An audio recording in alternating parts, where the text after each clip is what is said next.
Bismillahirrahmanirrahim.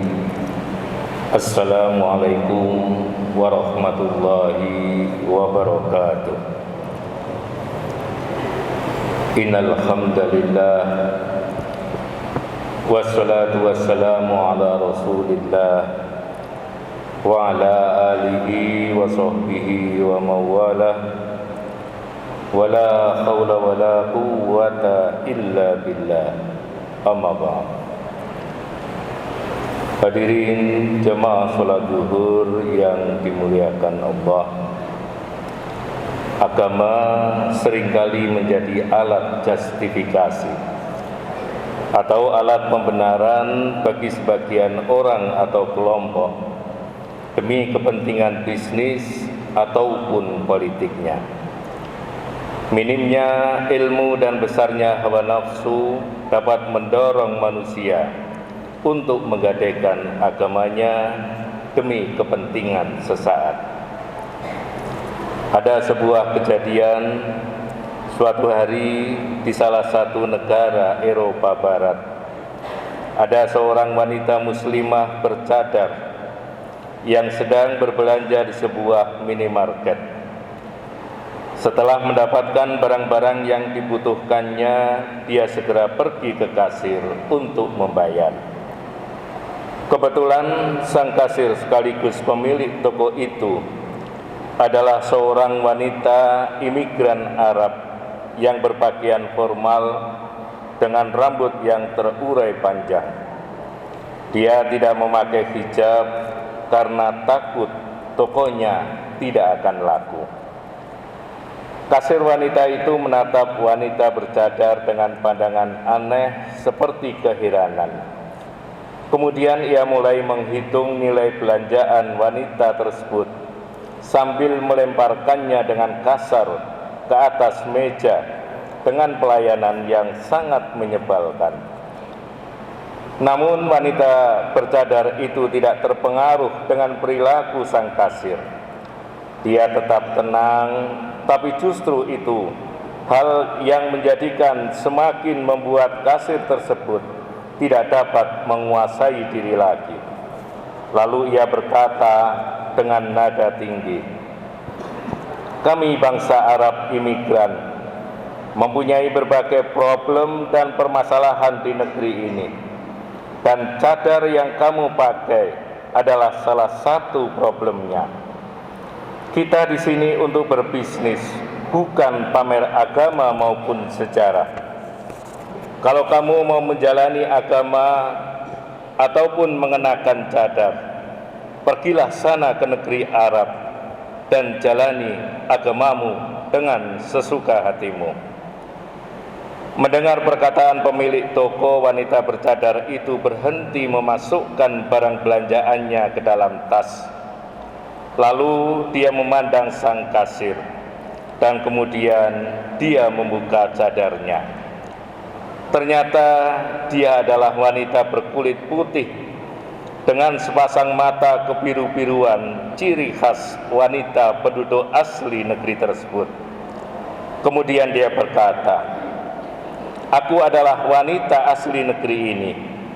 Begitu pula ayah, ibu, dan kakekku. Islam adalah agamaku, dan ini adalah negeriku. Kalian telah menjual agama kalian, sementara kami membelinya. Saat ini kami hanya ingin dan berusaha konsisten dengan ajaran agama kami dan menjalankan perintah Allah, sang pemilik hati kami. Maka kamu tidak perlu risau dengan apa yang kalian lihat dengan keberadaan kami ini."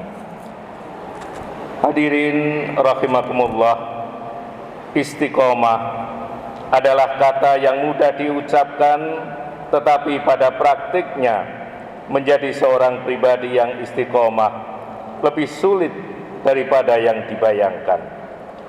Perlu usaha yang keras dan hati yang tulus serta ikhlas agar bisa menjadi seorang yang tetap konsisten, terutama di dalam berakidah dan menjalani syariat agama.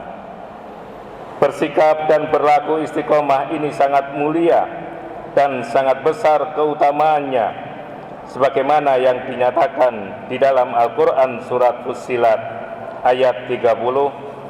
A'udzu billahi minasyaitonir rajim.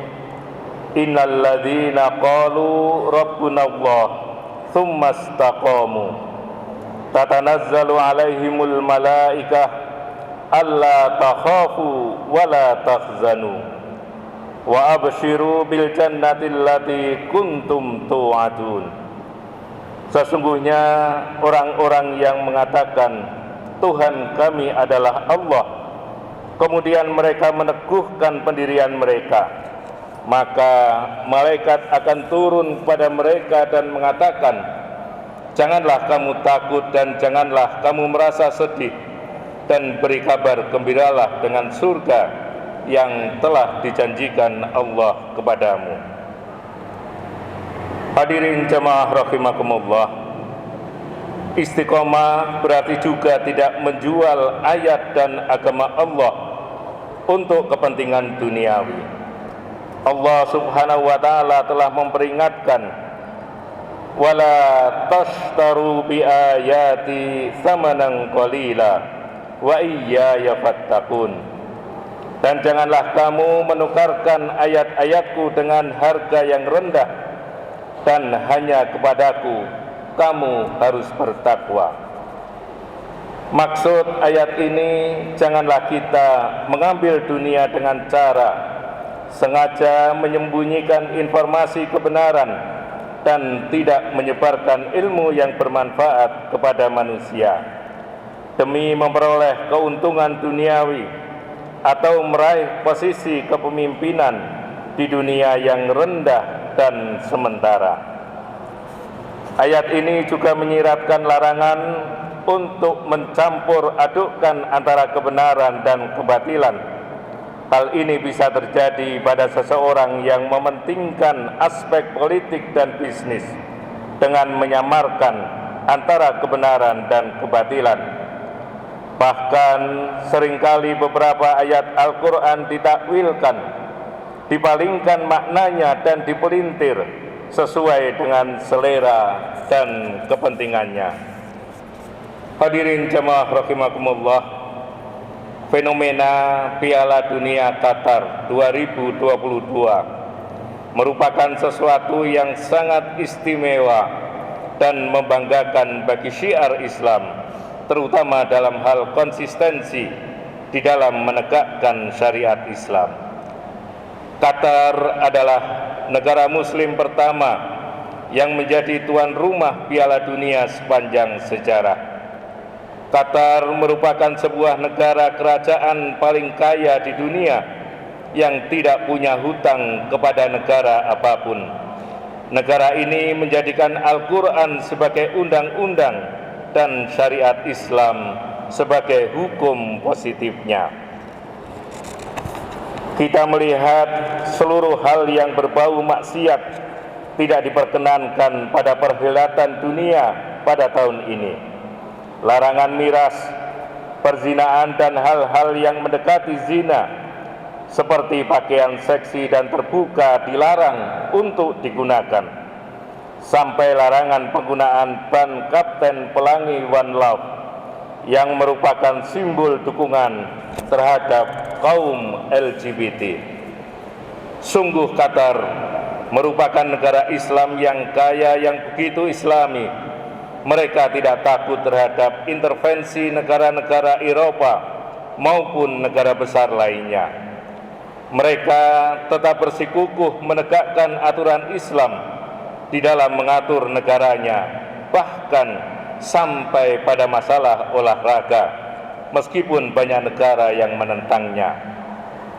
Satu ungkapan yang sangat menggetarkan dari salah satu petinggi negara itu berkaitan dengan penyelenggaraan Piala Dunia di Qatar adalah, kami tidak mau merubah undang-undang dan agama kami hanya untuk perhelatan yang hanya selama 28 hari.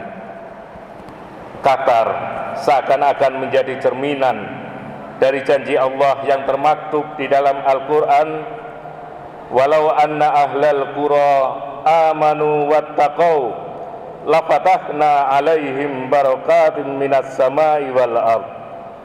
Jikalau sekiranya penduduk negeri-negeri beriman dan bertakwa, pastilah kami Allah akan melimpahkan kepada mereka berkah dari langit dan bumi.